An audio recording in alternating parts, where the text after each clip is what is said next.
In today's video, I'm going to show you my very own recipe for a creamy kombucha poppy seed salad dressing. If you're new, welcome to my channel. My name's Liz, and on this kombucha channel, I like to provide tips and tutorials to help you make awesome kombucha, while also having hopefully a little bit of fun.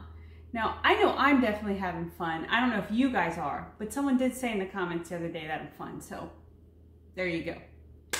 If you're returning, then what's going on? So I'm really excited about today's video because I have a creamy poppy seed kombucha salad dressing that I came up with. So good. I've made it about 4 times and I can't wait to share it with you guys.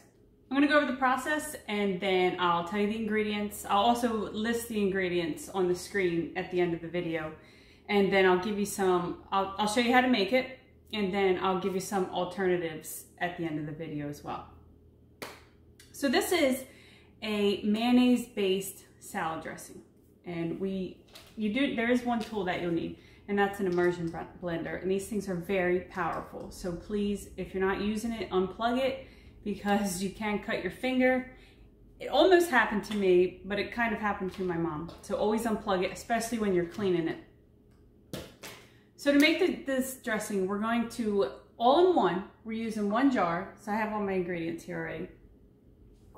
We're gonna put all of our ingredients in the jar, blend it up with the immersion blender for like 20 to 30 seconds.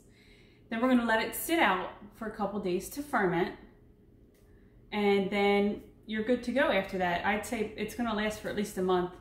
Mine didn't last for more than 2 weeks. It's really good. So the ingredients that we're using. So this is a mayonnaise-based salad dressing. I think I've said that 3 times already. So for the mayonnaise, usually in the past when I've made mayonnaise, I use olive oil, a little bit of salt, egg, and lemon juice. So the kombucha is going to take the place of the lemon juice.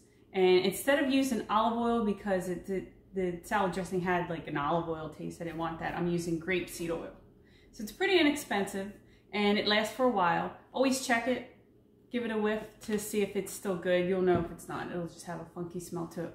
For this recipe, we are going to make the mayonnaise and the dressing all in one. If you've ever made mayonnaise before, then you know that it can be like kind of a long process. I used to make it from this blog I found a while ago, where I'd add some of the ingredients and then I'd have to turn the food processor on with the blades spinning and really slowly pour in the olive oil. It's kind of a pain, but it was always good until I was introduced to one of these, and these will do everything. So you don't have to worry about all of your ingredients being the same temperature. They can be completely different temperatures. The immersion blender is so powerful that it's going to blend everything together. So let's go over the ingredients. We're going to use 1 egg yolk, 3/4 cup of grapeseed oil, 1/4 teaspoon of salt, 1/4 teaspoon of mustard powder. You probably don't need the mustard powder. I think I just put that in there because anytime I've made mayonnaise in the past, I've always included it. But it doesn't have a strong mustard taste. A little dash of pepper, 1/4 cup of kombucha, 2 tablespoons of any type of milk. So I've made this with almond milk, the boxed coconut milk, and today I'm using oat milk from the box. 1 tablespoon of sugar and a 1/2 tablespoon of poppy seeds. A quick note on the kombucha. So if you want to use a kombucha that's flavored, say you've already bottled it and you have your second ferments done, you can do that. The only thing is, do not use kombucha that's been in the fridge. When you put kombucha in the fridge, the bacteria and yeast will kind of start to go dormant, and you don't want them dormant. You want them alive and well so that they can consume the sugar in the dressing. I'm going to use kombucha that's been sitting on my counter. It's a little bit tart, but it'll still work. If you don't want to use the sugar, you don't have to. But if you're going to leave it out to ferment, then the bacteria and yeast need some type of sugar to consume. So keep that in mind. Alrighty, let's do this. So as I said, I have all my ingredients combined already in this cup. Plug in my immersion blender. Here we go.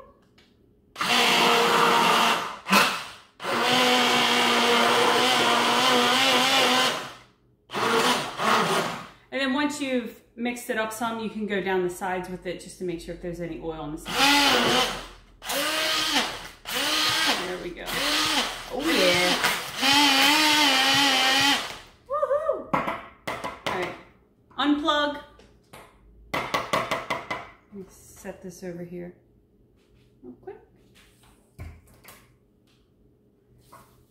So I'm not sure how well you can see it there, but it's nice and creamy.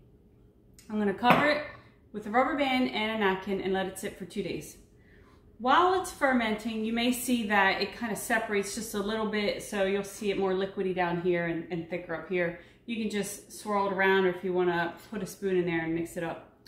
What you also notice, since it's thicker up here, you may notice some bubbles coming out, and that's just the carbonation coming up because the kombucha is consuming the sugar in here. And I let mine go for 2 days. If you don't want to let it ferment, you don't have to. I let some ferment. So I made a batch, I let some of it ferment, and I did not ferment some of it.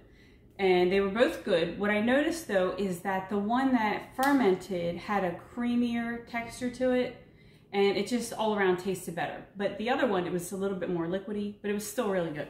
So my first batch of this, I wanted to do a little experiment just to make sure. And what I did is I took some of the dressing that we just made here, and I put it in a little jar. I think I put like a 1/4 cup, actually probably like 2 tablespoons. Covered it and I let it sit for a month just to see what would happen. I just wanted to make sure that mold didn't grow on it. Mold did not grow. It actually just turned into like a thick, mushy SCOBY. So I recorded this video once already and I left some stuff out and I didn't like how my lipstick looked. So I decided to re-record it. So I'm going to show you a clip right here of what that SCOBY in the jar looked like, just so you can see. Okay, so some alternatives. If you don't want to use sugar, you could use a sugar alternative, but remember, your kombucha has been using sugar as its food source already, so you may just want to leave that there and let it, because it's already accustomed to it. If you want to use like a coconut sugar or whatever, I'm sure it will probably work. I just think that using table sugar is all around just better. It's, what's the word I'm looking for here? More efficient. It's going to be more efficient. But if you don't want to ferment it, then you can use whatever you want. And you can probably even use less, because a tablespoon is a lot. Honey, I made it once with honey. That was good, but I didn't ferment it when I did that.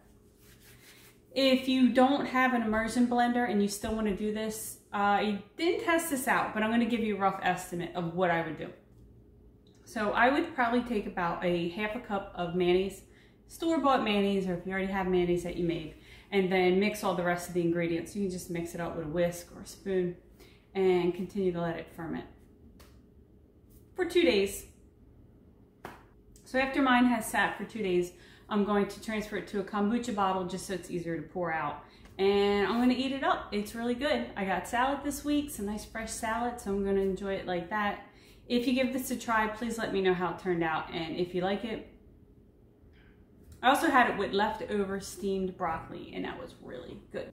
If you'd like to see more of these videos, then please leave me a comment. I was thinking of making a kombucha ranch salad dressing and even a kombucha vinaigrette. So let me know if you'd be interested in that. And if you're still around and you're still listening to me talk, I was thinking about changing the channel name to Kombucha Bliss. What do you think?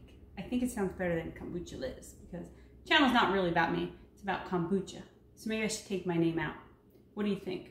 Always thought if I ever happen to have my own kombucha brewing company, which I don't really know if I'd want, maybe a kombucha company, that I would call it Kombucha Bliss, the name of the booch. But maybe I should just name the channel Kombucha Bliss. So let me know what you think, and if you enjoyed it, you know what to do. Thumbs up, and please share it with your friends. It's a really great recipe. And if you're not a subscriber already, please hit the subscribe button so you can be. And I'll see you in the next video. Thanks for watching.